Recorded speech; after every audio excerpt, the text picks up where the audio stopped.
حضرت سلیمان کو خدا نے کیا دیا؟ کتنی بڑی حکومت دی. کسی کے پاس ہے آج تک ایسی حکومت؟ نہیں ہے.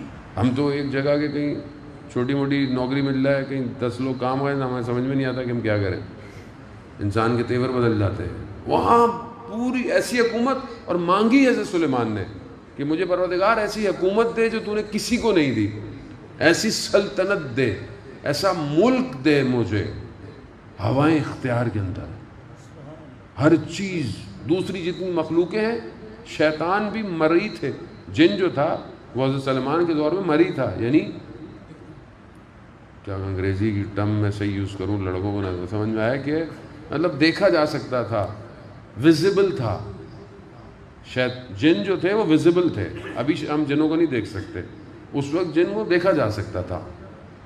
سب حضرت سلیمان کے انڈر میں تھے, ساری مخلوقات حضرت سلیمان کے کنٹرول میں تھی. اتنی بڑی حکومت, اس پر حضرت سلیمان اپنے آپ کو نہیں دیکھ رہے, خدا کو دیکھ رہے. ہوائیں, ساری چیزیں. قالین کیسے اڑتا تھا؟ کل داستان تھوڑی ہے, حقیقت ہے. ہوا میں قالین جا رہا تھا. ہم نے اب جہاز بنا لی ہے, وہ ہوا لے کے چلتی ہے. ہوائی کے لیے جو پر ہوتے ہیں وہ ہوا ہے, ورنہ ہوا نہیں تو کہاں جہاز اڑے گا. اس وقت اس کارپیٹ کو بھی اتنا پتا تھا کہ ہوا سے کیسے اڑنا ہے. کیوں؟ اختیار میں تھی ہوا. وہاں حضرت سلیمان اپنے آپ کو نہیں دیکھ رہے. وہاں قرآن حضرت سلیمان کو کیا ہے, درود بھیج رہا ہے, حضرت سلیمان کو یاد کر رہا ہے.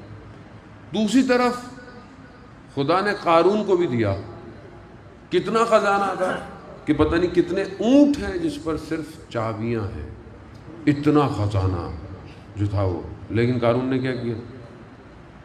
نبی کے مقابلے میں, بنی اسرائیل میں, حضرت موسیٰ کے مقابلے میں اپنے آپ کو سمجھنا. کیا ہوا؟ دفن ہو گیا خزانہ بھی, اور قارون پہ کیا ہے, لعنت بھیجی جا رہی ہے. قرآن رشد کو اور حبوط کو بتا رہا ہے. کربلا بھی یہی داستان. یا لوگ اوپر گئے, یا لوگ رک گئے, یا لوگ نیچے آ گئے. یہی اسٹیٹ. اور جو رکے وہ بھی اصل میں نیچے ہی آئے ہیں. کیوں؟ کیونکہ زمانہ آگے کی طرف بڑھا ہے. آج اگر ہم ظاہری دنیا میں, میٹلسٹک ورلڈ میں اگر ہم کوئی ترقی نہیں کر رہے, یا مثلا میں کچھ پڑھ نہیں رہا, میں آگے کی طرف نہیں بڑھ رہا, اور میں وہیں بھی کھڑا ہوں تو بھی نقصان میں ہوں. کیوں؟ کیونکہ ٹائم تو گزر رہا ہے, دن گزر رہے ہیں, ایج گزر رہی ہے. تو میں وہ کہاں وہیں کھڑا ہوں تو اس کا مطلب کیا ہے؟ مطلب ویسے مجھے ٹائم مائنس کر رہا ہے. 10 سال پہلے بھی میں تھا, 1 سال پہلے بھی میری امام کی معرفت وہی تھی جو آج ہے. تو اس کا مطلب کیا ہے؟ میں نے رشد نہیں کیا. 1 سال پہلے جو میری نماز تھی آج بھی میری وہی نماز ہے. تو اس کا مطلب میں رشد نہیں کر رہا. 1 سال پہلے جو میرے سجدے تھے آج بھی میرے سجدے وہی ہیں. تو اس کا مطلب کیا؟ اس کا مطلب ہے میں رشد نہیں کر رہا. اور ہم متوجہ نہیں ہیں کہ ہم رشد نہیں کر رہے. راکد ہیں. راکد مقدمہ ہے حبوط کا, نزول کا. گر جائیں گے, رشد نہیں کیا گر جائیں گے ہم اپنی زندگی کے اندر. قرآن داستانوں سے بھری ہوئی ہے عزیزان محترم. وہ جو میں نے کل آپ کی خدمت بنایا کہ فرعون نے جب حامان سے کہا کہ وہ بڑی بلڈنگ بناؤ, میں موسیٰ کے رب کو دیکھوں گا, جب دیکھا کہ یہ معاملہ بگڑتا جا رہا ہے تو قرآن کیا کہہ رہا ہے کہ ایک رجال ہے, اس کا نام کیا ہے, وہ مومن ہے, اور وہ ان میں سے تھا. وہ خود توحید پرست تھا, لیکن اس نے تقیہ کیا ہوا تھا. لیکن جب اس نے دیکھا کہ اب معاملہ بگڑ گیا ہے, یہ رک ہی نہیں رہے فرعون کے معاملے میں, تو اس نے تقیہ ہٹا دیا. تقیہ کیا ہوا تھا, ہٹا دیا. اس نے لوگوں کو خدا کی طرف, قرآن کہہ رہا ہے اس نے رشد کی طرف دعوت دی. لوگوں نے اسے مارا اور اس کو مار دیا, وہ شہید ہو گیا. وہ مومن آل فرعون تھا, وہ قرآن اس کا ذکر کر رہا ہے, لیکن لوگوں نے رشد نہیں کیا, لوگوں نے اس کو مار دیا. لوگ سمجھے نہیں کہ وہ کیا کہنا چاہ رہا ہے. عزیزان محترم, ہم آج جس دنیا کے سسٹم میں زندہ ہیں, یہ سسٹم ظاہر کو آگے لے کے جا رہا ہے, لیکن باطن کو تباہی کی طرف لے کے جا رہا ہے. ہم نزول جا رہے ہیں, ہم نیچے گر رہے ہیں. انسانیت پست ہوتی جا رہی ہے. آپ کے سامنے حالات ہیں دنیا کے، اپنے آپ کو دیکھیں، دوسروں کو دیکھنے کی ضرورت ہی نہیں، اپنی پرائرٹیز دیکھیں آپ۔ اس سسٹم دنیا نے ڈیزائن کیا ہوا ہے وہ انسان کو کہاں لے کے جا رہا ہے؟ بری بات نہیں، اللہ نے آپ کو دیا ہے، آپ عرف عام میں ترقی کریں، چیزیں حاصل کریں اپنے حساب سے، لیکن کیا آپ کی زندگی کا ہدف دنیا ہے؟ بچے سے پوچھیں بچے نے کیا بننا ہے، بیٹا بڑے ہو کیا بننا ہے؟ لڑکا یونیورسٹی پڑھا ہو کیا کرنا چاہتا ہے؟ وہ تو ڈگری چاہیے، ڈگری کے بعد کیوں؟ اس کو نوکری چاہیے، یہ نوکری نہیں تو وہ کہے گا مجھے امیگریشن چاہیے۔ یعنی دنیا کا نظام ایسا ہے کہ اس کی ترقی کو صرف مادے پہ رکھا ہوا ہے، اور ہم بھی اسی مادے سے کمپیئر کرتے ہیں۔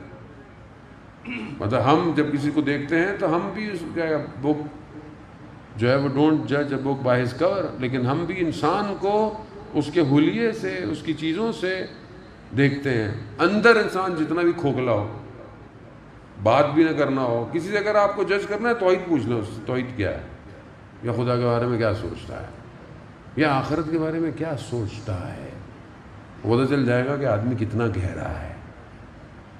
ہم اور یہ جو سسٹم ہے یہ رشد کے لیے نہیں ہے، کوئی بھی سسٹم رشد نہیں دے سکتا سوائے الہی نظام کے۔ الہی نظام ہی آیا اس لیے کہ انسان کو رشد دے، انسان کو اوپر کی طرف لے کے جائے، کمال پر لے کے جائے۔